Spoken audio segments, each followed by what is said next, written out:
Hello friends, welcome back to our channel. कैसे हो आप सब? आई होप आप सब अच्छे होंगे और आप सबकी पढ़ाई भी अच्छी चल रही होगी। तो प्यारे विद्यार्थियों, कक्षा 7 सामाजिक विज्ञान की नई पुस्तक के अनुसार आज की इस क्लास में हम अध्याय नंबर 2 मौसम को समझना की संपूर्ण व्याख्या को बहुत अच्छे से डिस्कस करेंगे। मैं आपकी जानकारी के लिए बता दूं, आपकी नई बुक के अनुसार जो आपका अध्याय नंबर 1 है, भारत की भौगोलिक विविधता, उसकी संपूर्ण व्याख्या और अभ्यास प्रश्न उत्तर मैंने सॉल्व करवा दिए हैं और आप सभी का बहुत अच्छा प्यार और सपोर्ट भी मिल रहा है। तो उसी कड़ी में आज हम अध्याय नंबर 2 को बहुत अच्छे से समझेंगे और उसके बाद हम इसके अभ्यास प्रश्नों को डिस्कस करेंगे। चलिए बिना किसी देरी के क्लास को अब हम स्टार्ट करते हैं। सबसे पहले जानते हैं कि आखिर इस अध्याय के अंदर हम क्या क्या चीजें सीखेंगे। इस अध्याय के अंदर हम क्या क्या चीजें सीखेंगे। तो पूरा का पूरा जो आपका ये पाठ है, ये मौसम से संबंधित है, जहां पर हम मौसम क्या होता है, मौसम के प्रमुख तत्व क्या है, मौसम को मापते कैसे हैं, प्रकृति के संकेत कौन से हैं और मौसम का पूर्वानुमान कैसे लगाते हैं। तो यहाँ पर टोटल 5 मेन टॉपिक है। सबसे पहला टॉपिक है मौसम क्या है, आखिर मौसम होता क्या है, जिसमें हम पढ़ेंगे वायुमंडल क्या होता है और सौर मंडल की क्या विशेषता है। उसके बाद मौसम के 5 प्रमुख घटक तत्व, तापमान, वर्षण, वायुमंडलीय दाब, पवन और आर्द्रता के बारे में सीखेंगे। उसके बाद मौसम को कैसे मापे, उसके लिए कौन कौन से वैज्ञानिक उपकरण काम में लिए जाते हैं, उसके बारे में सीखेंगे। फिर प्रकृति के संकेत, कि प्रकृति में ऐसे कौन कौन से बदलाव होते हैं जिसके जरिए हम मौसम के बारे में पहले से जान सकते हैं। और फिर मौसम का पूर्वानुमान, जो आज के आधुनिक वैज्ञानिक तरीके हैं, उनकी मदद से कैसे कर सकते हैं और उनका महत्व क्या है।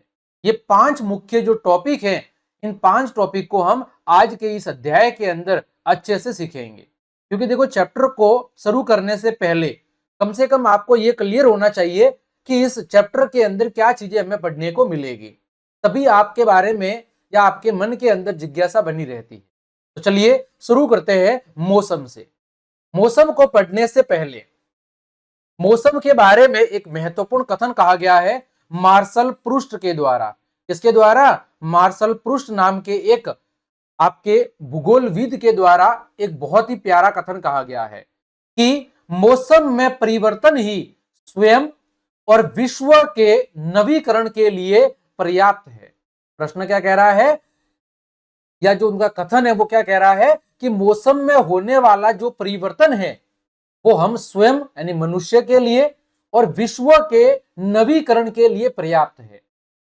आज आपने देखा होगा कि मौसम के परिवर्तन की वजह से ही बिन मौसम बारिश हो रही है, हद से ज्यादा कहीं पर गर्मी पड़ रही है तो कहीं पर हद से ज्यादा सर्दी पड़ रही है। ये क्या है? ये मौसम में परिवर्तन का ही परिणाम है, जो हमारे लिए और विश्व के नवीकरण के लिए क्या है? पर्याप्त है या जरूरी है। यानी मौसम ही हमारी जीवन जो जीवनचर्या है या जो दैनिक जीवनचर्या है, साथ ही साथ विश्व की जो स्थिति है, उसको कौन डिसाइड कर रहा है? आज का हमारा जो मौसम है वो ही विश्व की संपूर्ण गतिविधियों को निर्धारित कर रहा है। देखिए यहाँ पर एक साइड में चित्र दिया गया है कि हमारा शरीर है वो क्या करता है? मौसम के अनुसार प्रतिक्रिया करता है। जैसे सर्दियों के अंदर कांपता है तो गर्मियों के अंदर हमारे शरीर से पसीना आता है, यानी हमारा शरीर भी मौसम के अनुसार प्रतिक्रिया करता है। इसी तरह सोचिए, भारी वर्षा, तूफान या लू की भविष्यवाणी हमें कैसे बचाती है। इन सभी प्रश्नों के उत्तर हम आगे चैप्टर के दौरान बहुत अच्छे से सीखेंगे। तो देखो, टॉपिक को शुरू करने से पहले प्रश्न पूछना जरूरी है। क्या आपने कभी सोचा है, कि हम सर्दियों में मोटे कपड़े और गर्मी के अंदर हल्के कपड़े क्यों पहनते हैं? सबसे पहला प्रश्न, हम सर्दियों के अंदर मोटे कपड़े और गर्मियों में हल्के कपड़े क्यों पहनते हैं? दूसरा प्रश्न, हमारा शरीर है वो मौसम के अनुसार कैसे प्रतिक्रिया रिएक्शन करता है? तीसरा प्रश्न, पृथ्वी के चारों ओर वह कौन सा कंबल है जिसमें मौसम की सारी परिघटनाएं या सारी घटनाएं होती? तो देखो, ये कुछ शानदार प्रश्न है जो हमारे मन में लगभग हर बार आते रहते हैं कि जैसे ही सर्दी आ जाती है हम गर्म कपड़े ढूंढते हैं, जैसे ही गर्मी आ जाती है हम हल्के सूती कपड़े ढूंढते हैं। मौसम के अनुसार हमारा शरीर है वो भी अलग अलग प्रतिक्रिया करता है। जैसे सर्दियों में हमारा शरीर कांपता है, हमें ठंड लगती है, वही गर्मियों के अंदर हमारे शरीर से पसीना निकलता है। अगला प्रश्न कि पृथ्वी के चारों ओर वो कौन सा कंबल है, वो कौन सा आवरण है जिसमें मौसम की सारी जो घटना है वो होती है। इन प्रश्नों के उत्तर हम आगे जानेंगे। देखो आगे, मौसम और हमारी दिनचर्या। मौसम और हमारी दिनचर्या, जो अभी हमने पीछे प्रश्न किया था कि सर्दियों में हम भारी और ऊनी कपड़ों की तलाश करते हैं और हमें किसकी तलाश रहती है, गर्माहट की, गर्मी की हमें तलाश रहती है। इसकी वजह से हम मोटे कंबल, स्वेटर या गर्मी वस्त्र पहनते हैं, है ना। हमारा जो शरीर है वो किसको महसूस करता है, मौसम को महसूस करता है। वही गर्मियों में हम सूती कपड़े और ठंडे जो पेयजल होते हैं उनकी हम इच्छा रखते हैं। यानी हम मौसम के अनुसार अपनी आदतों को बदलते रहते हैं। मतलब क्या है कि हम अलग अलग मौसम के अनुसार हमारी आदतों को बदलते रहते हैं। और जो हमारा शरीर है वो ही हमारा पहला थर्मामीटर है जो हमें मौसम के बारे में ज्ञान करवाता है। हमारा शरीर ही सबसे पहला थर्मामीटर है जो मौसम या वायुमंडल के तापमान को मापता है और उसके अनुसार क्या करता है, उसके अनुसार प्रतिक्रिया करता है। तो चलिए शुरू करते हैं। अब देखो यहां पर सबसे पहली चीज हमें यह जानना जरूरी है कि आखिर ये मौसम है क्या। मौसम जिसे इंग्लिश में क्या कहते हैं, हम वेदर कहते हैं, है ना। आखिर ये मौसम है क्या। तो मौसम का मतलब है, क्या मतलब है, किसी विशेष स्थान और समय पर, किसी विशेष स्थान और समय पर जो वायुमंडल की दशा है, जो वायुमंडल की स्थिति है उसे ही हम मौसम कहते हैं। किसी विशेष स्थान, जैसे मैं माउंट आबू का निवासी हूं जो सिरोही जिले के माउंट आबू नामक स्थान पर है और धरातल से काफी ऊंचाई पर है। और यहाँ का जो वातावरण है वो ज्यादातर कैसा रहता है, ठंडा रहता है। क्यों, क्योंकि ये एक पर्वतीय क्षेत्र है। कैसा क्षेत्र है, पर्वतीय क्षेत्र है। कैसा क्षेत्र है, पर्वतीय, पर्वतीय, एक मिनट, है ना। कैसा क्षेत्र है ये, पर्वतीय क्षेत्र है। इस वजह से यहां पर ज्यादातर जो मौसम है वो ठंडा रहता है। तो मौसम का मतलब हुआ किसी विशेष स्थान और किसी समय पर वायुमंडल की क्या दशा है, वायुमंडल की क्या स्थिति है, उसे ही कहेंगे मौसम। जैसे हो सकता है अभी माउंट आबू के अंदर कैसा मौसम है, हल्का गर्म है। कैसा है, हल्का गर्म है। लेकिन हो सकता है अभी अगर मैं बात करूं जम्मू कश्मीर की, तो जम्मू कश्मीर का मौसम कैसा हो सकता है, अभी ठंडा हो सकता है। तो मौसम का मतलब है कि कोई विशेष स्थान और किसी विशेष समय पर वहां के वायुमंडल की क्या स्थिति है उसे हम कहेंगे मौसम। अब कहोगे कि सर वायुमंडल की दशा में क्या शामिल है, वायुमंडल का मतलब किससे है। तो यहां पर वायुमंडल का मतलब है या वायुमंडल की दशाओं का मतलब है वो है तापमान से, कि अभी वहां का तापमान कितना है, वहां पर वर्षा की स्थिति कैसी है, वहां पर हवा की स्थिति कैसी है। इसके आधार पर हम मौसम की जनरली गणना करते हैं कि यदि मैं अभी शाम के 5 बज रहे हैं और 5 बजे यदि मैं माउंट आबू के वातावरण की स्थिति की बात करूं तो यहां पर अभी हल्की धूप खिली हुई है, मौसम हल्का सा गर्म है, वर्षा की स्थिति बिल्कुल न्यून है और हवा है वो मध्यम गति से चल रही है। तो ये जो विशेषता है, ये जो वायुमंडल की दशा है, इसी को हम क्या कहेंगे, इसी को हम माउंट आबू का मौसम कहेंगे। मौसम हर घंटे और हर दिन बदल सकता है। मौसम है वो हर घंटे या हर दिन बदल सकता है। जैसे अभी वर्षा माउंट आबू में बिल्कुल न के बराबर है, लेकिन हो सकता है कि शाम के समय यहां पर बारिश हो सके। तो जो मौसम है वो हर घंटे या हर दिन के अनुसार बदल सकता है। जैसे उदाहरण की बात करो, आज सुबह धूप थी और शाम को क्या हो गई, बारिश हो गई। जैसे आज से 1-2 दिन पहले यही स्थिति थी, सुबह सुबह तो धूप खिली थी लेकिन शाम के समय बारिश हो गई। तो मौसम है वो पर्टिकुलर फिक्स नहीं होता है, वो थोड़े थोड़े समय अंतराल के बाद बदलता रहता है। अब अगली बात कि मौसम की जितनी भी परिघटनाएं होती है वो सब की सब कहां होती है, सौर मंडल के अंदर होती है। मौसम की जितनी भी परिघटनाएं है वो कहां होती है, इधर होती है सौर मंडल के अंदर, ट्रोपोस्फेयर। इसको हम क्या कहते हैं, सौर मंडल, ट्रोपोस्फेयर। यहां पर मौसम से संबंधित सारी जो घटनाएं होती है वो इसी के अंदर होती है। इसी परत के अंदर हम क्या करते हैं, इसी परत के अंदर हम श्वास लेते हैं। इसी सौर मंडल में हम क्या करते हैं, श्वास लेते हैं। इसी सौर मंडल के अंदर बादल भी बनते हैं। इसी सौर मंडल के अंदर वर्षा भी होती है। इसी सौर मंडल में हवाई जहाज वगैरह उड़ते भी हैं। इसी सौर मंडल के अंदर हवाई जहाज वगैरह है वो उड़ान भी भरते हैं, है ना। और इसकी जो ऊंचाई है वो कितनी होती है, 6 से लेकर 18 किलोमीटर के बीच में। कितनी होती है, 6 से लेकर 18 किलोमीटर के बीच में। तो यहां पर हमने क्या सीखा प्यारे बच्चों, यहां पर हमने सीखा कि किसी विशेष स्थान और किसी विशेष समय पर वहां के वायुमंडल की जो दशा है, जो वायुमंडल की स्थिति है, तापमान, वर्षा, हवा, आर्द्रता, उसी को हम मौसम कहते हैं। मौसम हर घंटे या हर दिन बदल सकता है। जैसे सुबह धूप खिली हुई थी, दोपहर में बहुत अधिक गर्मी थी, तो शाम के समय बारिश हो गई।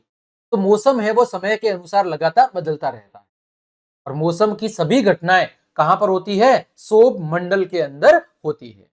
अब आपको हो गया कि सर वायुमंडल क्या होता है, ये तो आपने बताया नहीं। तो वायुमंडल का मतलब है हमारी पृथ्वी को घेरे हुए जो एक गैसीय परत है, हमारी पृथ्वी के चारों ओर जो गैसों का एक बंडल बना हुआ है, गैसों की जो एक परत बनी हुई है, जो गैसों का एक आवरण है, उसी को कहते हैं वायुमंडल। वायुमंडल की यदि मैं परिभाषा लिखूं तो वायुमंडल की परिभाषा हम क्या लिख सकते हैं, वायुमंडल, वायुमंडल की हम परिभाषा लिखेंगे कि यह पृथ्वी को घेरे हुए एक गैसीय परत है। पृथ्वी को घेरे हुए क्या है, एक गैसीय परत है। हमारे पृथ्वी के चारों ओर का जो गैसों से बना हुआ आवरण है उसी को हम क्या कह रहे हैं, उसी को हम वायुमंडल कह रहे हैं। आगे बढ़ते हैं, मौसम क्या है और ये कैसे प्रभावित करता है। परिभाषा हमने देख ली कि किसी विशेष स्थान और समय के ऊपर वहां की वायुमंडल की जो स्थिति है उसी को हम मौसम कहते हैं। किसी विशेष स्थान और विशेष समय पर किसी स्थान की जो वायुमंडल की स्थिति है उसी को हम क्या कहेंगे, मौसम। और मौसम ही ये तय करता है कि हम क्या पहनेंगे। सर्दियों में जैसे हम मोटे कपड़े पहनते हैं तो गर्मियों के अंदर हल्के कपड़े पहनते हैं। ये कौन निर्धारित करता है, मौसम निर्धारित करता है। जैसा मौसम होता है उसके अनुसार हम अपने जीवन को जीते हैं। मौसम ही हमारी योजनाओं को क्या करता है, प्रभावित करता है। जैसे हमारे आज एक क्रिकेट का मैच होने वाला था लेकिन अचानक से क्या होगी, बारिश होगी, तो क्रिकेट का मैच क्या हो गया, क्रिकेट का मैच है वो रद्द हो गया। मौसम ही हमारे भोजन को भी क्या करता है, प्रभावित करता है। जैसे गर्मियों में हम ठंडी चीजें खाना पसंद करते हैं और सर्दियों के अंदर हम गर्म चीजों को खाना पसंद करते हैं। तो मौसम हमारी जो जीवन शैली है, जो हमारी दैनिक जीवनचर्या है, उसको भी क्या प्रभावित करता है, उसको भी मौसम प्रभावित करता है। और उसी के अनुसार हम अपने जीवन शैली के अंदर भी क्या करते हैं, बदलाव लाते हैं। तो मौसम हमारे जो जीवन शैली है, जो हमारा रहन सहन है, हमारा जो पहनावा है, उसको भी क्या करता है, प्रभावित करता है। ठीक, आगे बढ़े। आगे हमारा वायुमंडल जो पृथ्वी का क्या है, पृथ्वी का एक सुरक्षा कवच है। वायुमंडल क्या है, तो पृथ्वी गैसों की एक मोटी परत से घिरी हुई है, जिसे क्या कहते हैं हम, जिसे हम वायुमंडल कहते हैं। पृथ्वी के चारों ओर गैसों की एक मोटी परत बनी हुई है, उसको हम क्या कहते हैं, वायुमंडल कहते हैं। क्या कहते हैं, उसको हम कहते हैं वायुमंडल। वायुमंडल के अंदर बहुत सारी परतें हैं। जैसे एक केक के अंदर एक के ऊपर एक अलग अलग परतें होती है, अलग अलग लेयर होती है, उसी तरह वायुमंडल के अंदर भी, यानी हमारे पृथ्वी के चारों ओर का जो आवरण है उसमें भी अलग अलग क्या है, उसमें भी अलग अलग परतें हैं। और सबसे जो नीचे वाली परत है वो है सौभ मंडल, जो 6 से लेकर 18 किलोमीटर के बीच की रेंज में है। उससे ऊपर है समताप मंडल, फिर आयन मंडल, ऐसे अलग अलग क्या है, परतें हैं। तो पृथ्वी की जो वायुमंडल में सबसे निचली परत है उस परत का नाम है सौभ मंडल, जो पृथ्वी की सतह से 6 से लेकर 8 किलोमीटर के बीच में फैली हुई है। और मौसम की लगभग सभी घटनाएं, मौसम से संबंधित सभी घटनाएं, चाहे बारिश हो, तूफान हो, बादल हो, सारी की सारी घटनाएं इसी परत यानी सौभ मंडल के अंदर होती है। वायुमंडल या मौसम की सभी परिघटनाएं, चाहे वो बादल का बनना हो, वर्षा का होना हो, तूफान का आना हो, हवाई जहाज का उड़ना हो, ये सारी की सारी परिघटनाएं कहां होती है, सौभ मंडल के अंदर होती है, जो पृथ्वी की सतह से सबसे नजदीक वाली परत है। सबसे जो निचली परत है वायुमंडल की, वहां पर सारी ये घटनाएं होती है। ठीक, आगे बढ़े। आगे आइए पता लगाए। आप अपने दादा दादी या अपने गांव के लोगों से पूछिए कि आपकी स्थानीय भाषा में मौसम का वर्णन करने के लिए किन शब्दों का प्रयोग किया जाता है। हमारे स्थानीय भाषा में मौसम के लिए किन किन शब्दों का उपयोग किया जाता है। जैसे कभी गर्मी होती है तो जनरली क्या कहते हैं, आज बहुत ज्यादा गर्मी है या गर्म है। ठंड को बोलते हैं आज बहुत ज्यादा ठंडी है। बारिश में वही बोलते हैं आज बहुत ज्यादा बारिश हो रही। इसी तरह उमस होती तो क्या बोलते हैं, आज बहुत ज्यादा उमस है, पसीना आता है। तूफान की स्थिति में हम तूफान ही कहते हैं। तो यानी हम अलग अलग शब्दों का उपयोग किया करते हैं, अलग अलग मौसम के अनुसार या अलग अलग जगह के अनुसार हम मौसम के लिए अलग अलग शब्दों को काम में लेते हैं। आप अपने माता पिता, दादा दादी, नाना नानी, अपने दोस्तों से ये प्रश्न पूछ सकते हैं कि आप जहां पर रह रहे हैं वहां पर मौसम को या मौसम को वर्णित करने के लिए, मौसम का वर्णन करने के लिए कौन कौन से शब्दों का इस्तेमाल करते हैं। ये आप अपने आसपास के एरिया में पूछ सकते हैं। आगे बढ़ते हैं। एक कहानी, ठंडा या सुहावना। देखो, चेन्नई के अंदर एक लड़का रह रहा है जिसका नाम है कृष्ण। कृष्ण को बारिश के बाद बहुत ठंड लग रही है ना। कश्मीर में उसका एक दोस्त रह रहा है आमिर। आमिर के लिए वही तापमान सुहावना हो सकता है। यानी समझ लीजिए चेन्नई के अंदर अभी 5 बजे का तापमान है वो है 15 डिग्री सेल्सियस, और चेन्नई के अंदर क्या हो रही है, बारिश हो रही है।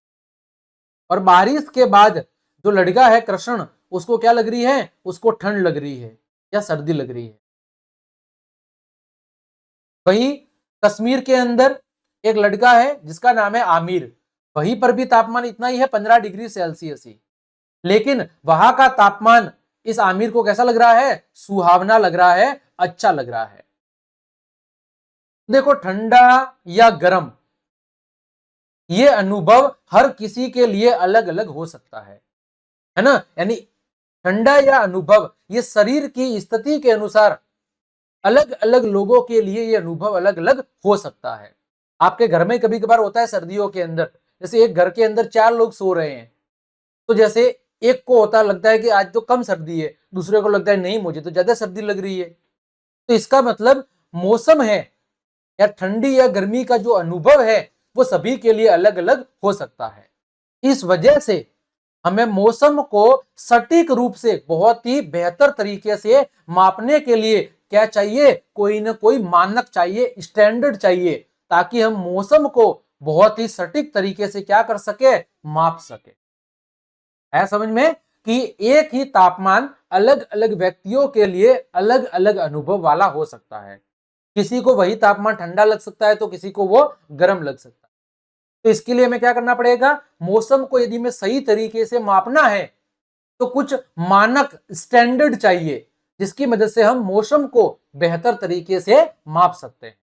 देखो यहां पर बात करें मौसम के 5 प्रमुख घटक तत्वों की। इसकी बात करें मौसम के 5 प्रमुख घटक तत्व जिनकी मदद से हम मौसम को माप सकते हैं या मौसम के बारे में जानकारी प्राप्त कर सकते हैं। सबसे पहला है तापमान। तापमान का मतलब है कि वहां की हवा कितनी गर्म है या कितनी ठंडी है। किसी स्थान के तापमान का, टेम्परेचर का मतलब क्या है, वहां की जो अभी हवा है वो कितनी गर्म बह रही है या कितनी ठंडी बह रही है। यदि हवा ज्यादा गर्म बह रही है इसका मतलब है वहां का तापमान ज्यादा है, और यदि हवा ठंडी बह रही है इसका मतलब वहां का तापमान कम है। दूसरा कारक है वर्षण, यानी जो वर्षा हो रही है वो किस रूप में हो रही है। क्या वो जनरली बारिश के रूप में यानी पानी की बूंदों के रूप में हो रही है, बर्फ के रूप में हो रही है, या इसको रूप में ओलों के रूप में, बर्फ के छोटे छोटे गोलेदार टुकड़ों के रूप में हो। फिर बात आती है वायुमंडलीय दाब की। वायुमंडलीय दाब का मतलब है कि वहां पर अभी हवा का भार या दबाव का कितना है, वहां पर उस स्थान पर अभी हवा के द्वारा लगने वाला भार या दबाव कितना। फिर बात आती है पवन की। पवन का मतलब है वहां पर हवा की गति कितनी है और उसकी दिशा किस साइड में है। हवा की गति कितनी है और उसकी दिशा किस साइड में है। फिर अगला टॉपिक है या घटक है वो है आर्द्रता। आर्द्रता का मतलब है वहां की हवा में अभी नमी कितनी है, जलवाष्प कितनी है। ये 5 प्रमुख घटक है मौसम के जिनकी मदद से हम किसी स्थान के मौसम का अनुमान लगा सकते हैं कि वहां का मौसम अभी कैसा है। ठीक है, तो पांचों घटक तत्वों के बारे में आगे हम विस्तार से समझेंगे। आपको पांचों नाम अच्छे से याद होने चाहिए। पहला नाम क्या है, पहला घटक है तापमान। दूसरा घटक है वर्षण। तीसरा घटक है वायुमंडलीय दाब। वायुमंडलीय दाब। चौथा है पवन, और पांचवा क्या है, आर्द्रता। ठीक, चलिए आगे बढ़ते हैं। आगे प्रकृति की जासूसी। इसका मतलब क्या है कि क्या जानवर और पौधे हमें बता सकते हैं कि बारिश होने वाली है। यानी जानवर और पौधे क्या मौसम की भविष्यवाणी या मौसम के बारे में पहले से हमें पूर्वानुमान बता सकते हैं। जैसे आपने देखा होगा कभी कभार चींटियां अपने अंडों को लेकर ऊंचे स्थानों पर क्यों जाने लगती है। कभी कभार आपने देखा होगा कि जो चींटियां होती है वो अपने अंडों को लेकर किसी ऊंचे स्थान पर जाती है। क्या पाइन कॉर्न नाम का छोटा एक जो पौधा होता है वो भी मौसम के बारे में बता सकता है। तो हम कहेंगे हाँ, कि प्रकृति के अंदर कई सारे जानवर और पौधे हमें मौसम के बारे में पहले से बता सकते हैं कि किस तरह का मौसम होने वाला है।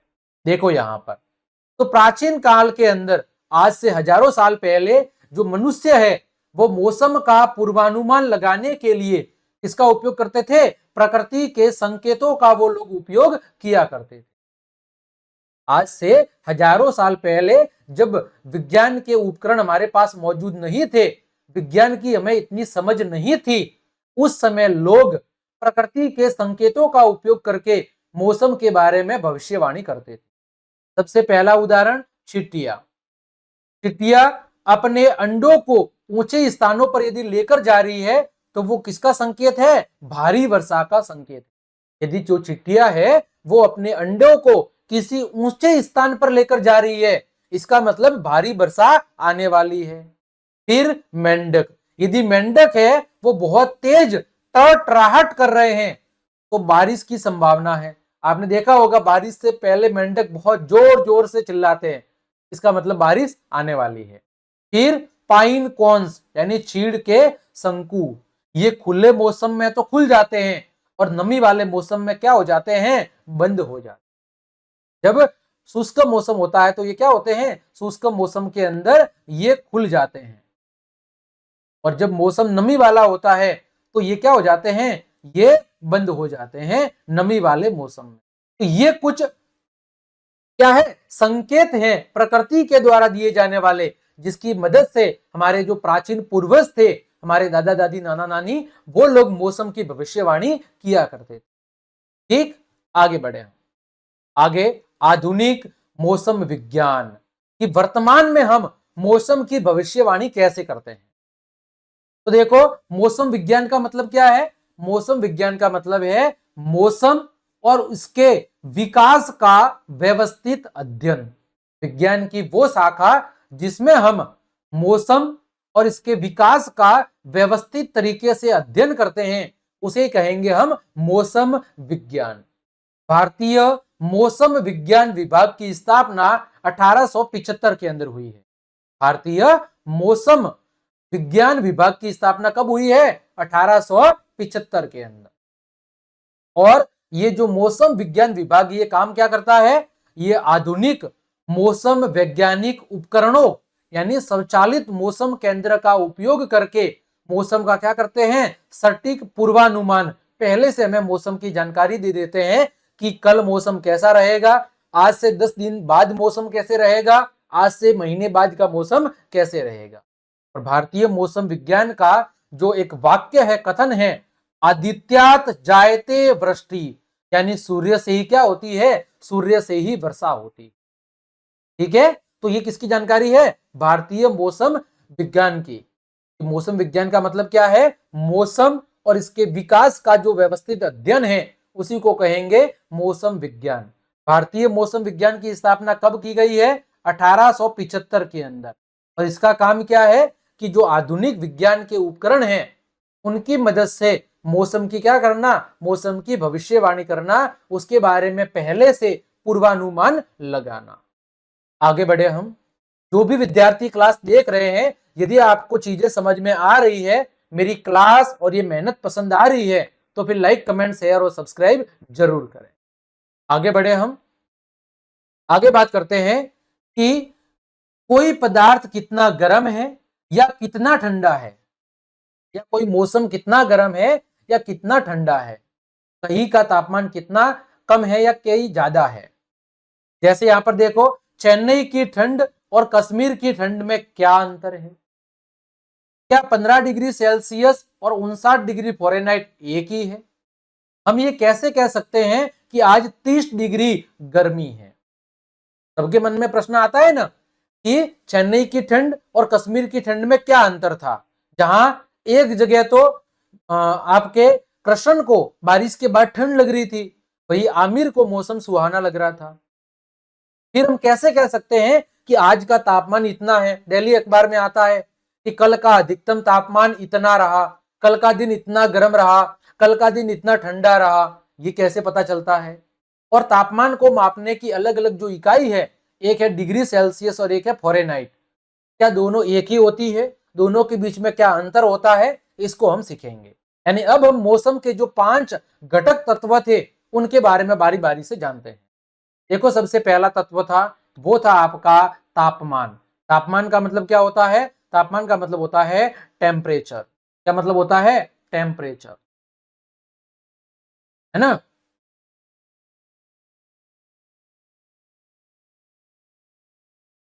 टेम्परेचर,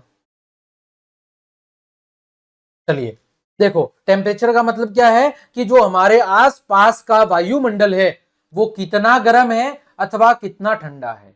हमारे आसपास का जो वायुमंडल है वो कितना ठंडा है या कितना गर्म है, वही क्या कहलाता है, वही आपका तापमान कहलाता है। यानी वायुमंडल की गर्माहट या ठंडक, वही क्या है, वही आपका तापमान है। अब यदि मुझे कहीं का तापमान निकालना है कि आज वहां का तापमान कितना रहा, तो ताप की यदि मुझे सीमा निकालनी है, ताप की रेंज निकालनी है, तो कैसे निकालेंगे, अधिकतम तापमान में से न्यूनतम तापमान को घटा देंगे। जैसे कोई स्थान है, यहां पर कोई स्थान है जैसे माउंट आबू ना है, जैसे माउंट आबू कोई स्थान है, यहां सुबह के समय जो तापमान था, सुबह कितना था, वो था समझ लीजिए 20 डिग्री सेल्सियस। दोपहर में अधिकतम तापमान कितना था, दोपहर के अंदर था 35 डिग्री सेल्सियस। अब मुझे यदि आज का तापमान निकालना है कि आज माउंट आबू का औसत तापमान कितना रहा, यानी ताप की सीमा क्या रही, तो मैं कितना निकालूंगा, 35 degree Celsius minus 20 degree Celsius, कितना आ जाएगा, 15 डिग्री सेल्सियस। ये क्या हो जाएगी, ताप की सीमा। जैसे यहां पर उदाहरण भी दिया हुआ है कि दिन के अंदर 32 डिग्री सेल्सियस का तापमान था और रात में कितना था, 18 डिग्री सेल्सियस। तो ताप की सीमा क्या रही, 32 माइनस 18, 32 माइनस 18 मतलब 14 डिग्री सेल्सियस। वहां के स्थान की क्या रही, ताप की सीमा रही। आगे तापमान को हम मापते कैसे हैं, तो तापमान को मापने के लिए किसका उपयोग किया जाता है, तापमान को मापने के लिए तापमापी यानी थर्मामीटर का उपयोग किया जाता है। तापमान को मापने के लिए किसका उपयोग किया जाता है, तापमापी या थर्मामीटर का उपयोग किया जाता है। अब इसकी इकाई कौन कौन सी है, तो तापमान को मापने की दो इकाई है, या तो सेल्सियस या फिर फ़ारेनहाइट। तापमान को मापने की दो इकाई है, एक है आपकी सेल्सियस इकाई और दूसरी कौन सी है, दूसरी है आपकी वो है फ़ारेनहाइट। तापमान को मापने की दो इकाई है, एक है आपकी सेल्सियस इकाई और एक कौन सी है, एक है आपकी वो है फ़ारेनहाइट इकाई। ठीक, देखो फिर अलग अलग तरह की क्या होती है, तापमापी होती है। जैसे यहां पर एक जबर मापी है, एक प्रयोगशाला तापमापी है और तीसरी है आपकी वो है अंकीय तापमापी। तो यहां पर अलग अलग प्रकार के थर्मामीटर के चित्र दिए गए हैं। तो यहां पर देखें कि तीन प्रकार की तापमापी के चित्र दिए गए हैं, है ना। तीनों ही प्रकार की ये तापमापी हैं जो अलग अलग काम के लिए काम में ली जाती है। जैसे जबर मापी है, इसका उपयोग किसके लिए किया जाता है, इसका उपयोग किया जाता है जबर यानी कि बुखार को मापने के लिए। इसको मापने के लिए जबर यानी बुखार को, जब आपको बुखार आता है और हॉस्पिटल में जाते हैं तो आपके यहाँ पर, है ना, यहाँ पर जो तापमापी लगाई जाती है वो क्या होती है, आपकी जबर मापी होती है। दूसरी है वो प्रयोगशाला तापमापी है जिसका उपयोग लैब के अंदर किया जाता है। और तीसरी है वो एक अंकीय तापमापी, यानी आजकल जो सबसे ज्यादा यूज होती है वो है डिजिटल, जो आपकी थर्मामीटर है उसका यूज किया जाता है। आगे तापमान को मापने की दो इकाई है, एक सेल्सियस इकाई और एक आपकी फ़ारेनहाइट। दोनों के बीच में क्या रिलेशन है कि 15 डिग्री सेल्सियस है वो 59 डिग्री फ़ारेनहाइट के बराबर होता है। 15 डिग्री सेल्सियस है वो 59 डिग्री फ़ारेनहाइट के बराबर होता है। दोनों के बीच का अंतर देखें तो जो फ़ारेनहाइट है वो सेल्सियस से कितना अधिक है, तो 59 माइनस आप 15 कर ले, कितना हो जाएगा 4 और एक 4 यानी 44 डिग्री ये ज्यादा है। ठीक है, 15 डिग्री सेल्सियस है वो 59 डिग्री फ़ारेनहाइट के बराबर है। फिर यहाँ पर दो सूत्र लिखे हैं, पहला है ताप सीमा यानी आपको रेंज निकालनी है। तो रेंज कैसे निकालेंगे, अधिकतम तापमान में से आपको न्यूनतम तापमान को घटा देना है। और दूसरा क्या है, दूसरा है आपका औसत दैनिक तापमान। औसत कैसे निकालेंगे, तो अधिकतम तापमान प्लस न्यूनतम तापमान और दोनों को जोड़ के दो का क्या करेंगे आप भाग दे देंगे। अधिकतम तापमान प्लस न्यूनतम तापमान और भाग दे देंगे दो का, तो आपका उस दिन का क्या निकल जाएगा, औसत दैनिक तापमान निकल जाएगा। तो ये जानकारी थी आपके तापमान से संबंधित। उम्मीद करता हूं यहां तक आपको चीजें हैं वो समझ में आ गई होगी। आगे बढ़ते हैं, आगे बात करें पानी की माप और हवा का वजन। मतलब आपने देखा होगा डेली अखबार में बारिश के समय आज यहां पर इतने मिलीमीटर बारिश हुई, तो बारिश को मिलीमीटर के अंदर कैसे नापा जा सकता है। दूसरा आपने देखा होगा कि जैसे जैसे आप पहाड़ों के ऊपर ऊंचाई पर चढ़ते जाते हैं तो आपकी जो सांस होती है वो फूलने लगती है, ऐसा क्यों होता है।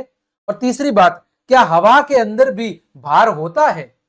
ये तीन प्रश्नों के उत्तर हम आगे वाले टॉपिक के अंदर जानते हैं कि बारिश को मिलीमीटर में कैसे नापते हैं, पहाड़ों पर जाने पर हमारी जो श्वास है वो क्यों फूलने लगती है, और क्या हवा के अंदर भी भार या वजन होता है, ये हमें यहां पर जानना है। चलिए बढ़ते हैं आपके अगले वाले भाग की तरफ। क्या आपने कभी सोचा है कि वैज्ञानिक कैसे बिल्कुल सटीक रूप से बता देते हैं कि आज 30 मिलीमीटर की बारिश हुई है। अखबारों में रोज का अधिकतम और न्यूनतम तापमान कैसे मापा जाता है? तो तापमान कैसे मापते हैं वो तो मैंने बता दिया। अब बारिश को कैसे मापते हैं उसके बारे में हम सीखेंगे। तो अगला हमारा जो टॉपिक है वो है वर्षण। मौसम का दूसरा घटक है आपका, वो है वर्षण। वर्षण का मतलब क्या है? आकाश से पृथ्वी पर गिरने वाले जल के जितने भी रूप हैं उन्हें कहा जाता है वर्षण। आकाश से पृथ्वी पर पानी जिन जिन रूपों में नीचे गिरता है वो पानी के जो रूप है उसे ही कहेंगे वर्षण। पहला रूप है वर्षा। वर्षा में जो आकाश से पानी होता है वो पानी की बूंदों के रूप में नीचे गिरता है। दूसरा है हिम। हिम का मतलब बर्फ के नरम फाहे, यानी बर्फ के छोटे छोटे टुकड़े या फव्वारे।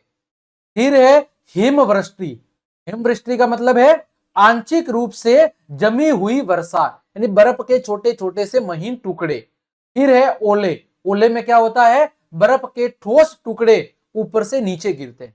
तो ये सब क्या है? ये वर्षा के अलग अलग रूप हैं। पहला है कि आकाश से पानी किस रूप में नीचे गिर रहा है। पहला रूप है वर्षा या बारिश, जिसमें पानी की बूंदे हैं वो ऊपर से नीचे की ओर गिरती है। फिर है हिम। हिम का मतलब है बर्फ के नरम फाहे, बर्फ के छोटे छोटे हल्के महीन टुकड़े। फिर हिमवृष्टि यानी आंशिक रूप से जमी हुई बर्फ। और फिर है ओले। ओले में बर्फ के ठोस कठोर टुकड़े ऊपर से नीचे गिरते। तो ये वर्षा के अलग अलग रूप है। फिर वर्षा को मापते कैसे हैं? तो वर्षा को मापने के लिए जो यंत्र काम में लिया जाता है वो होता है वर्षा मापी, जिसे हम इंग्लिश में रेन गेज कहते हैं। क्या कहते हैं? रेन गेज कहते हैं। क्या कहते हैं? रेन गेज, जिसका उपयोग आपके वर्षा को मापने के लिए किया जाता है। वर्षा को मापने की इकाई क्या है? इकाई है मिलीमीटर। कौन सी इकाई है? इकाई है आपकी मिलीमीटर। ये जो आपको चित्र दिख रहा है ये वर्षा मापी का चित्र है। किसका है चित्र? वर्षा मापी का। देखो यहाँ ऊपर की तरफ एक कीप यानी फनल लगा हुआ है। इसको वर्षा के समय कहाँ रखा जाता है? खुले के अंदर रखा जाता है। तो जो वर्षा का पानी है वो वर्षा का पानी इस कीप यानी फनल के माध्यम से इस बेलनाकार नली में क्या होता है? जमा होता है। और इस बेलनाकार नली के माध्यम से पानी को मापा जाता है कि उस एरिया में आज कितनी बारिश हुई। तो कीप या पानी, कीप के अंदर पानी आपका इकट्ठा होता है। वो पानी यहाँ फनल से कहाँ जाता है? बेलनाकार नली में जमा होता है। और फिर इस बेलनाकार नली के माध्यम से ये मापा जाता है कि आज उस एरिया के अंदर कितनी बारिश हुई है। ठीक, ये था आपका वर्षा से रिलेटेड मापन। आगे बढ़े। अगला है टॉपिक वायुमंडलीय दाब, एटमॉस्फेरिक प्रेशर। देखो वायुमंडलीय दाब का मतलब क्या है? हमारे ऊपर और आसपास वायु के भार द्वारा लगाया गया जो दाब है उसे कहते हैं हम वायुमंडलीय दाब। हमारे ऊपर और आसपास के वायु के भार के द्वारा जो हमारे शरीर के ऊपर दाब लगाया जाता है वो कहलाता है वायुमंडलीय दाब। ये वायुमंडलीय दाब समुद्र तट के पास में अधिक होता है और जैसे जैसे हम पहाड़ों के ऊपर ऊंचाई पे चढ़ते हैं तो ये वायु दाब क्या होता जाता है? कम होता हुआ जाता है ना। वायु दाब है वो समुद्र तट के पास कम होता है और जैसे जैसे हम ऊंचाई पर बढ़ते हुए जाते हैं वैसे वैसे ये वायु दाब है वो कम होता जाता है। अब इसका प्रभाव क्या है? प्रभाव यह है कि कम दाब की वजह से जब हम ऊंचे पहाड़ों पर चढ़ाई करते हैं तो वहां पर ऑक्सीजन की कमी महसूस होती है और हमारी जो सांस है वो क्या होती है? फूलने लगती है। तभी तो आपने देखा होगा कि जो पर्वतों पर चढ़ने वाले पर्वतारोही होते हैं वो अपने पीछे गैस का सिलेंडर यानी ऑक्सीजन गैस का सिलेंडर बांध के ऊपर चढ़ते हैं, क्योंकि वो जब जैसे जैसे हाइट पे जाते हैं वहां पर ऑक्सीजन कम होती है और उनकी श्वास फूलने लगती है। इस वजह से वो अपने साथ ऑक्सीजन का सिलेंडर रखते हैं ताकि जब उन्हें श्वास लेने में कोई दिक्कत हो तो वो उस ऑक्सीजन गैस का उपयोग श्वसन के लिए कर सके। ठीक है। फिर वायु दाब को मापने के लिए जो यंत्र काम में आता है वो होता है वायु दाब मापी, जिसे इंग्लिश में क्या कहा जाता है? बैरोमीटर कहा जाता है। और वायु दाब को किसमें मापा जाता है? मिली बार के अंदर, इसमें मापा जाता है मिली बार के अंदर इसको मापा जाता है। तो यहां पर हमने क्या जाना कि हमारे ऊपर और आसपास वायु के द्वारा जो दाब लगाया जाता है उसको बोलते हैं वायुमंडलीय दाब। समुद्र तट के पास वायुमंडलीय दाब ज्यादा होता है और जैसे जैसे हम पहाड़ों पर ऊंचाई चढ़ते हैं वहां पर यह दाब कम होता जाता है। और यही कारण है कि जब हम अधिक ऊंचाई पर जाते हैं तो वहां पर वायु दाब कम होने की वजह से हमें श्वसन लेने में दिक्कत होती है, क्योंकि वहां पर ऑक्सीजन कम होती है और हमारी जो श्वास है वो फूलने लगती है। दाबने का मापने का यंत्र कौन सा है? वायु दाब मापी। इकाई कौन सी है? इकाई है आपकी वो है मिली बार। और सामान्य वायु दाब कितना होता है? तो जो सामान्य वायु दाब है वो होता है 1013 मिली बार। कितना होता है? 1013 सामान्य वायु दाब होता है। आगे देखो, वायु दाब को मापना, यही चीज लिखी हुई है। कौन सा यंत्र है? वायु दाब मापी। इसी को क्या कहते हैं? बैरोमीटर। तो आपको कंफ्यूज नहीं होना, वायु दाब मापी को क्या कहते हैं? बैरोमीटर। इकाई कौन सी है? इकाई है मिली बार। कौन सी इकाई है? मिली बार। और समुद्र तट के ऊपर जो सामान्य दाब होता है वो होता है 1013 मिली बार। 1000 मिली बार से यदि दाब कम है, यदि 1000 मिली बार से दाब कम है तो आपको सावधान होना है, क्योंकि ये किसका संकेत है? निम्न दाब का संकेत है। और किसकी चेतावनी है? तूफान के आने की चेतावनी है। यदि किसी जगह का सामान्य वायु दाब 1000 मिली बार से कम हो जाता है तो वो एक आपदा का संकेत है, यानी निम्न दाब का संकेत है और वहां पर तूफान है वो आ सकता है। ठीक, आगे बढ़ते हैं। अगला देखो, अदृश्य शक्ति पवन। अदृश्य शक्ति पवन। क्या आपने कभी सोचा है कि बिना पैरों के बीज मीलों दूर कैसे चले जाते हैं? बिना पैरों के भी जो बीज होते हैं अलग अलग छोटे छोटे पेड़ पौधों के, वो एक जगह से दूसरी जगह पर कैसे पहुंच जाते हैं? हवाई जहाज के पायलट को कैसे पता चलता है कि हवा है वो किस दिशा के अंदर बह रही है? क्या हवा की गति और दिशा अलग अलग है? चलिए इन प्रश्नों के उत्तर जानते हैं। सबसे पहले, पवन आखिर होती क्या है? पवन का मतलब विंड। विंड आखिर है क्या? तो देखो, उच्च दाब से निम्न दाब की ओर वायु का बहना क्या कहलाता है? पवन कहलाता है। उच्च दाब से निम्न दाब की ओर वायु का बहना क्या कहलाता है? आपका पवन कहलाता है। यानी पवन हमेशा उच्च वायु दाब से निम्न वायु दाब की ओर बहती है। और ये क्यों जरूरी है? तो ये विमान चालकों और नाविकों के लिए जरूरी है। बीजों को दूर तक फैलाने के लिए पवन जरूरी है। एक तो जो विमान चालक है, जो हवाई जहाज वगैरह उड़ाते हैं, उनके लिए जरूरी है कि पवन किस गति से बह रही है और कौन सी दिशा में बह रही है। फिर जो बीज होते हैं पेड़ पौधों के, उनको एक जगह से दूर तक फैलाने का काम कौन करती है? यही पवन करती है। चलिए आगे बढ़ते हैं। पवन को मापने के उपकरण। पवन मापन के उपकरण। तो पवन मापन के कितने उपकरण हैं? 3 उपकरण हैं। पवन मापन के कितने उपकरण हैं? 3 उपकरण हैं। पहला है वात दिग्दर्शक यंत्र, यानी वाइंड वैन। वात दिग्दर्शक यंत्र, वाइंड वैन, ये क्या करता है? ये पवन की दिशा, डायरेक्शन बनाता है। ये क्या करता है? पवन की दिशा यानी डायरेक्शन बताता है। इसमें क्या होता है? इसमें एक सूचक यानी एक तो तीर होता है। इसमें क्या होता है? एक इंडिकेटर यानी तीर होता है और एक उसकी पूंछ होती है। देखो यहां पर ये एक एरो है यानी तीर है, और ये क्या है? ये इसकी एक पूंछ है। ये तीर क्या बताएगा? ये तीर पवन की दिशा बताएगा कि पवन किस दिशा में बह रही है, कौन सी डायरेक्शन में बह रही है, वो कौन बताएगा? वात दिग्दर्शक यंत्र यानी वाइंड वैन बताएगा। दूसरा यंत्र है वात शंकु, वाइंड शॉक।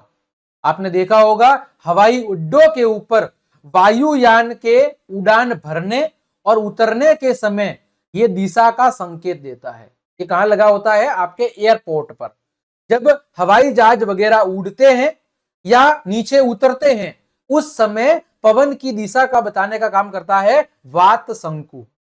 तीसरा होता है पवन वेग मापी, जिसे हम एनीमोमीटर कहते हैं। क्या कहते हैं? एनीमोमीटर।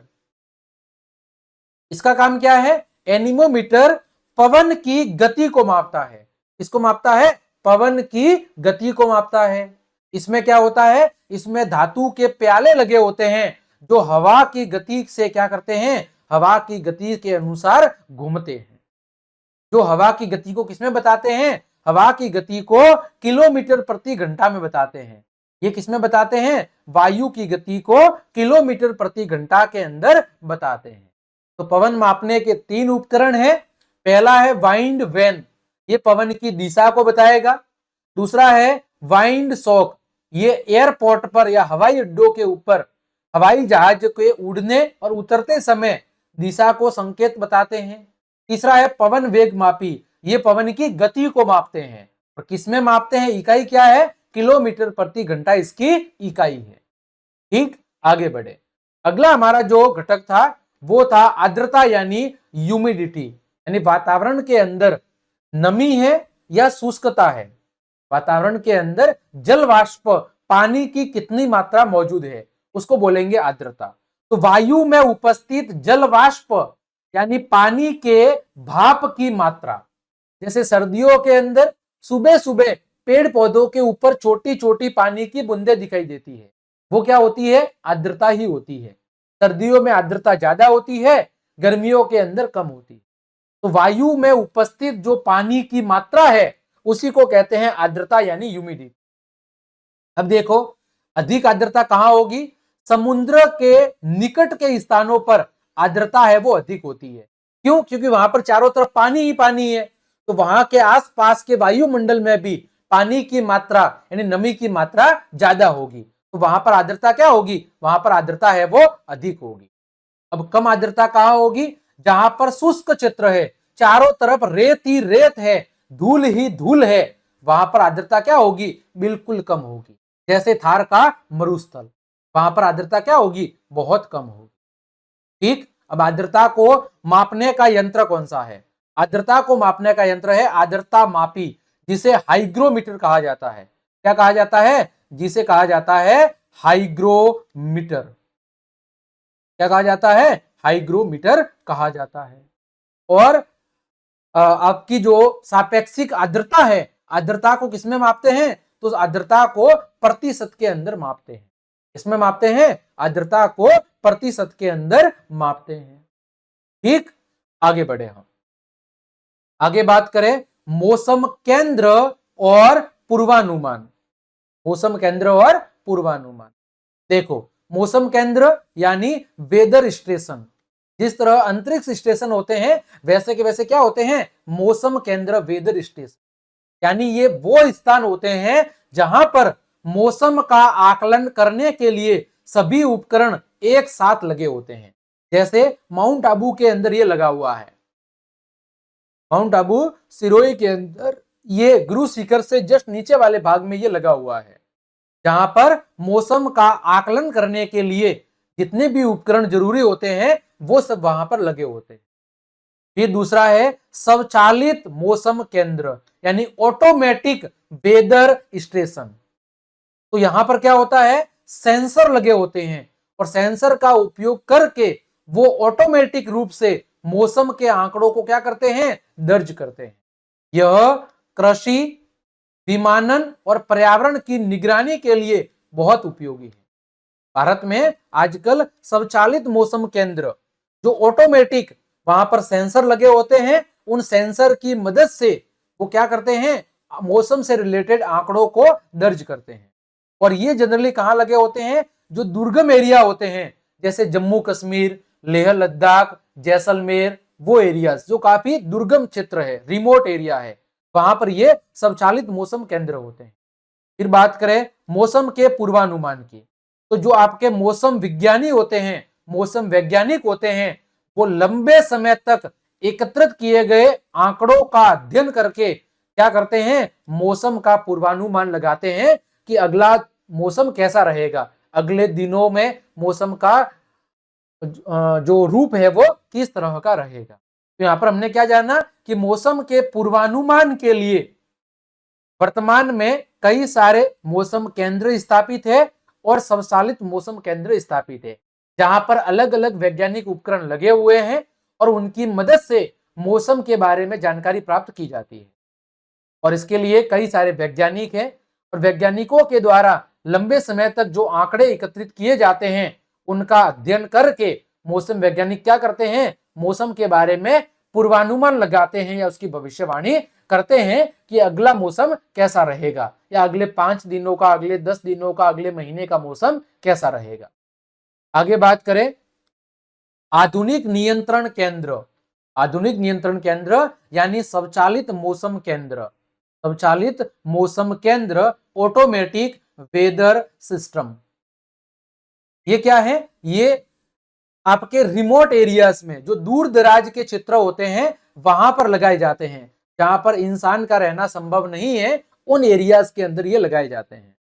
ये क्या करते हैं, जो स्वचालित मौसम केंद्र है वो उस एरियाज के अंदर तापमान, आर्द्रता, वर्षण, पवन, वायुदाब, जो मौसम के क्या है, मौसम के घटक तत्व है।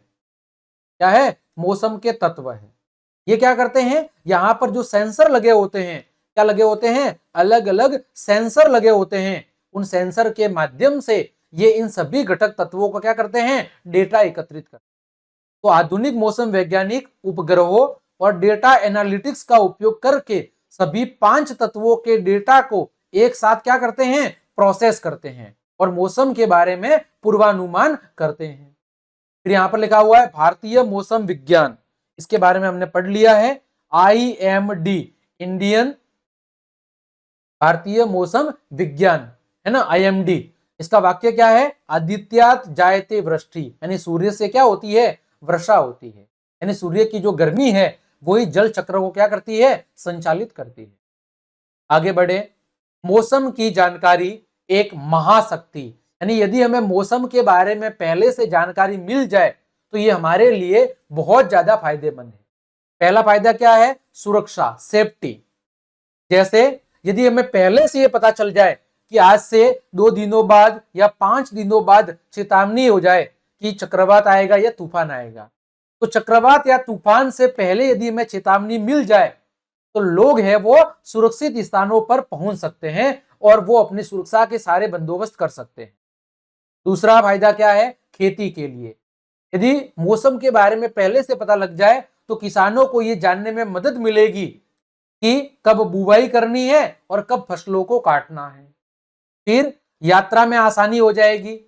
पायलट और नाविकों को सुरक्षित यात्रा के लिए पवन की जानकारी होनी चाहिए ताकि वो अपनी उड़ानें, अपनी यात्रा है वो सुरक्षित तरीके से कर सके। फिर बात करें दैनिक जीवन की, तो दैनिक जीवन के अंदर भी यदि हमें मौसम की जानकारी पहले से है और हमें यदि कहीं पर जाने की प्लानिंग करनी है, कहीं पे हमें घूमने के लिए वगैरह जाना है, तो हम पिकनिक पर हमें जाना है कि नहीं जाना है, कब जाना है, किस माध्यम से जाना है, उन सभी चीजों के अंदर हमें क्या होगी, आसानी होगी। तो इस तरह यदि मौसम की जानकारी हमें पहले से मिल जाए तो वो हमारे लिए एक महाशक्ति के रूप में कार्य कर सकती है। आगे देखो, मौसम के पूर्वानुमान का महत्व। यदि मैं मौसम की जानकारी पहले से हो जाए तो उसका फायदा क्या है, भी मैंने बता दिया कि मौसम का सटीक पूर्वानुमान हमें सूखा, बाढ़, चक्रवात, तूफान जैसी गंभीर मौसमी जो प्राकृतिक घटना है उनके लिए तैयार रहने में क्या करता है, सहायता करती है। सरकार भी आपदा के लिए तैयार रहने में अपने आप को सक्षम बनाती है। मछुआरे भी तूफान के बारे में, मछुआरों को भी तूफानों के बारे में पहले से यदि जानकारी हो जाए तो वे समुद्र में न जाए और किसी सुरक्षित स्थान के ऊपर जा सकते हैं। इसका मतलब यदि मौसम के बारे में हमें पहले से जानकारी है तो हम अपनी सुरक्षा से रिलेटेड सारे जो उपाय हैं, सुरक्षा से रिलेटेड जितने भी उपाय हैं, जितने भी बचाव के तरीके हैं, वो हम क्या कर सकते हैं, पहले से कर सकते हैं। और जो हमारा नुकसान हर साल होता है उस नुकसान से काफी हद तक बचा जा सकता है। ठीक, आगे बढ़े हैं, आइए पता लगाए मानचित्र को समझे। ये मानचित्र दिया हुआ है 19 मई 2024 को। देखो किन राज्यों में चेतावनी कार्रवाई करे का संकेत है? देखो चेतावनी का संकेत कहां कहां पर है, यहां पर देखो, ये कौन सा है आपका, यहां पर है आपका मध्य प्रदेश, इधर है आपका छत्तीसगढ़। मध्य प्रदेश और छत्तीसगढ़, एमपी और आपका छत्तीसगढ़, ये दो राज्य है जहां पर किसका संकेत है, वहां पर कार्रवाई करने का संकेत है। फिर किन राज्यों में ताप लहर हीट वेव की संभावना है, वो कहां पर है, राजस्थान, पंजाब, हरियाणा, गुजरात, यहां पर ताप लहर की संभावना है हीट वेव की, राजस्थान, गुजरात, पंजाब, हरियाणा। फिर भारत के कौन से राज्य गंभीर मौसम से मुक्त है, मुक्त कौन कौन से हैं, देखो यहां पर केरल, कर्नाटक, तमिलनाडु, ये क्या है, ये गंभीर मौसम से मुक्त है, यानी यहां का मौसम बढ़िया है। आगे बढ़े हम, विशेष मामला, ऊंचाई और पर्यानुकूल, मतलब पर्यानुकूल का मतलब क्या है कि नई जलवायु और परिस्थितियों में स्वयं को समायोजित करने की प्रोसेस है ना, नई जलवायु और परिस्थितियों के अंदर खुद को डालने की जो प्रक्रिया है उसे कहेंगे पर्यानुकूलन। आगे देखो, जैसे उदाहरण के लिए कोई व्यक्ति है वो लद्दाख के अंदर खारदुंगला, जो जमीन से लगभग 5600 मीटर से अधिक ऊंचाई पर है, वहां पर हमारे सैनिक क्या करते हैं, हमारे सैनिक सेवाएं देते हैं। जैसे राजस्थान का कोई सैनिक है, राजस्थान में तो बहुत ज्यादा गर्मी पड़ती है, और समझ लीजिए उसकी पोस्टिंग हो गई खारदुंगला दल्ला, जो कहां पर है, लद्दाख के अंदर, बहुत अधिक ऊंचाई पर है और वहां पर बहुत अधिक ठंड पड़ती है, और वहां का वायुमंडलीय दाब है वो भी बहुत कम है, लगभग 650 मिलीबार, लगभग 650 मिलीबार। तो वहां पर उसके लिए रहना और काम करना काफी चुनौतीपूर्ण है, लेकिन वो धीरे धीरे वहां की नई जलवायु और परिस्थितियों के अनुसार अपने आप को ढालने की कोशिश करेगा। उसे क्या कहते हैं, उसे कहते हैं पर्यानुकूलन। क्या कहते हैं, पर्यानुकूलन या पर्यावरण अनुकूलन। आगे बढ़े हम, सारांश की इस अध्याय के रिवीजन को एक बार कर लेते हैं, इस अध्याय में हमने क्या पढ़ा है, और इसी के साथ हमारा ये जो चैप्टर है वो पूरा हो जाएगा। इस अध्याय में सबसे पहले हमने क्या देखा था, मौसम के बारे में, कि मौसम क्या है, मौसम किसी विशेष समय और स्थान के ऊपर पृथ्वी पर वायुमंडलीय दशाओं की क्या स्थिति है, उस समय वहां के वायुमंडल की क्या स्थिति है, उसको कहते हैं मौसम। मौसम में हम तापमान, वर्षा, हवा, आर्द्रता, वायुमंडलीय दाब, ऐसे घटकों को हम देखते हैं, इन स्थितियों को हम मौसम के अंदर शामिल करते हैं। फिर हमने क्या देखा, मौसम के 5 घटक देखे। सबसे पहला क्या देखा, तापमान। तापमान को मापने का उपकरण कौन सा है, तापमापी यानी थर्मामीटर। क्या है, थर्मोमीटर। तापमान को मापने की इकाई क्या है, सेल्सियस और फ़ारेनहाइट, दोनों के बीच में क्या रिलेशन है, 15 डिग्री सेल्सियस है वो 59 डिग्री फ़ारेनहाइट के बराबर होता है। फिर अलग अलग तरह की आपकी तापमापी आजकल बाजार में उपलब्ध है, उसमें से सबसे जो बेस्ट है वो है डिजिटल थर्मामीटर, जो आजकल काम में लिया जा रहा है। फिर दूसरा घटक देखा हमने, वर्षण। वर्षण का मतलब क्या है, वर्षण का मतलब है आकाश से गिरने वाले पानी के अलग अलग रूप, चाहे वो वर्षा हो, बर्फ हो या ओले हो। वर्षा को किससे मापते हैं, वर्षा मापी रेन गेज से। मापने की इकाई क्या है, मिलीमीटर है। कौन सी इकाई है, वो है आपकी मिलीमीटर। तीसरी इकाई थी वायु दाब। वायु दाब का मतलब है किसी स्थान पर वायु के द्वारा लगाया जाने वाला दाब। किससे मापते हैं, वायु दाब मापी यानी बैरोमीटर। इकाई क्या है, मिलीबार। वायु दाब समुद्र के तट के आसपास बहुत ज्यादा होता है, और जैसे जैसे समुद्र से ऊंचाई बढ़ती जाती है वैसे वैसे वायु दाब कम होता जाता है। यही कारण है कि पहाड़ों पर चलने वाले जो यात्री होते हैं वो अपने साथ ऑक्सीजन गैस का सिलेंडर लेके जाते हैं। फिर हमने क्या देखा, पवन के बारे में। पवन क्या है, पवन है आपकी उच्च वायु दाब से निम्न वायु दाब की ओर जो हवा बहती है उसे कहते हैं पवन। पवन को मापने के लिए 3 यंत्र काम में लिए जाते हैं। एक पवन की दिशा के लिए विंड डायरेक्शन, एक वात दिग्दर्शक ये पवन की दिशा को मापता है, और पवन की गति को कौन मापता है? पवन वेग मापी। दिग्दर्शक क्या करेगा? वाइंड वैन की दिशा उत्तर, दक्षिण, पूर्व या पश्चिम किस दिशा में बह रही है, ये कौन सा यंत्र बताएगा? वात दिग्दर्शक। और पवन की गति कितनी है? पवन की गति को कौन मापेगा? एनीमोमीटर, पवन वेग मापी। ये पवन की गति को किसमें मापता है? किलोमीटर प्रति घंटा के अंदर। किसमें मापता है? किलोमीटर प्रति घंटा के अंदर। फिर हमने क्या देखा? आर्द्रता। आर्द्रता का मतलब वायुमंडल में मौजूद नमी या जल की मात्रा। और आर्द्रता को किसमें मापते हैं? हाइग्रोमीटर के अंदर। इकाई क्या है? प्रतिशत है। ठीक, तो प्यारे विद्यार्थियों, प्यारे लाडलो, प्यारे रसगुल्लो, इस तरह आज की इस क्लास के अंदर हमने कक्षा 7 सामाजिक विज्ञान के अध्याय नंबर 2 मौसम को समझिए की संपूर्ण व्याख्या को बहुत अच्छे से चित्र के माध्यम से समझ लिया है। उम्मीद करता हूं आज का पूरा टॉपिक आपको बहुत अच्छे समझ में आ गया होगा। तो क्लास देखने के लिए आप सभी का धन्यवाद। यदि आपको मेरी क्लास और ये मेहनत पसंद आई है तो फिर लाइक, कमेंट, शेयर और सब्सक्राइब जरूर करें। मिलते हैं अगली क्लास में, जहां पर हम इस चैप्टर के अभ्यास प्रश्न उत्तर को डिस्कस करते हैं। तब तक के लिए आप सबको जय हिंद, जय भारत। पढ़ते रहिए, मजे करते रहिए। मिलते हैं कल की क्लास में।